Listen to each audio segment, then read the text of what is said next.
يا عبادي الذين آمنوا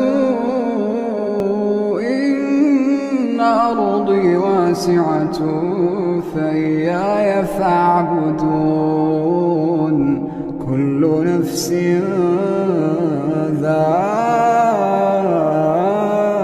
ذائقة الموت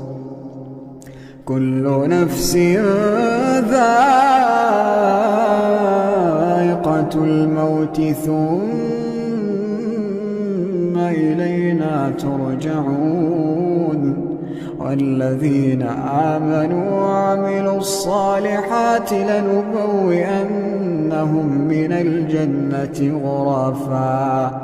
غرفا تجري من